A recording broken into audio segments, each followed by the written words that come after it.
বিপ্লব,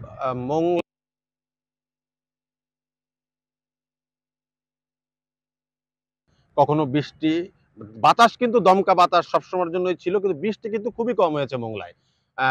3.5 mm বৃষ্টি হয়েছে, আবহাওয়া অধিদপ্তর জানিয়েছে।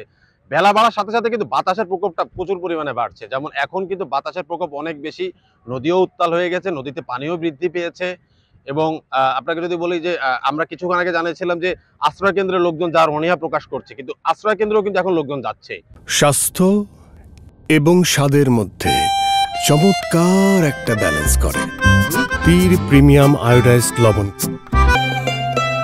মংলা উপজেলা প্রশাসনের বরাদ্দে আমাদেরকে জানিয়েছে ইতিমধ্যে প্রায় 7,000-এর বেশি লোকজন আশ্রয় কেন্দ্রে এসে উঠেছে। তারা 103টি আশ্রয় কেন্দ্র রেডি করে রেখেছে এবং 103টি আশ্রয় কেন্দ্রে প্রায় 52,000 লোক কিন্তু তারা সেবা দিতে পারবে।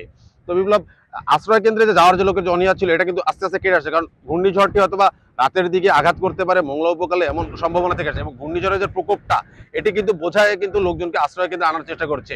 আর অপরদিকে যদি আমদানি বাণিজ্যের কথা বলি, কিন্তু গতকাল কিন্তু মোংলা বন্দরে কিন্তু জাহাজের থেকে পণ্য ওঠানামা সকল কাজই কিন্তু বন্ধ রাখা হয়েছে। কারণ মোংলা বন্দরে এখন অ্যালার্ট 4 চলছে।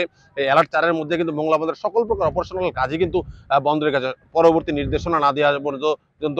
যেটি থেকে জাহাজগুলোকে দূরে যে নোঙ্গর করতে বলা হয়েছে। এবং মোংলা বন্দরে যে 6টি বাণিজ্যিক জাহাজ গতকাল আমরা যেটা জেনেছিলাম, সব জাহাজ থেকে কিন্তু পণ্য ওঠানামার কাজই কিন্তু বন্ধ আছে। তো এতে কিন্তু আমদানি বা রপ্তানি বাণিজ্য কিন্তু কিছুটা একটু ব্যাঘাত ঘটছে। তো আমাদের কাছে যেটুকু তথ্য আছে যে হয়তোবা সন্ধ্যার পরে মোংলার উপকূলের ঘূর্ণিঝড়টি হয়তো আঘাত আনতে পারে। তো উপজেলা প্রশাসনের পক্ষ থেকে সব রকম প্রস্তুতি কিন্তু রাখা হয়েছে এই ঘূর্ণিঝড়ের জন্য। কিন্তু ঘূর্ণিঝড়ের জন্য 103টি সাইক্লোন সেন্টার উপজেলা ফায়ার সার্ভিস মাইকিং করছে, সাথে আছে কোস্টগার্ডের রেস্কিউ টিম এবং বিভিন্ন প্রকার স্বেচ্ছাসেবক দল সিপিপি, এরা কিন্তু নিরলসভাবে কাজ করে যাচ্ছে। তো বিপ্লব, এই মোংলা উপকূল থেকে ঘূর্ণিঝড় ইমালের প্রভাব নিয়ে জানছিলাম। মাসুম বিল্লাহ আমাদের সঙ্গে যুক্ত ছিলেন। এখন বিকেলে সংবাদ।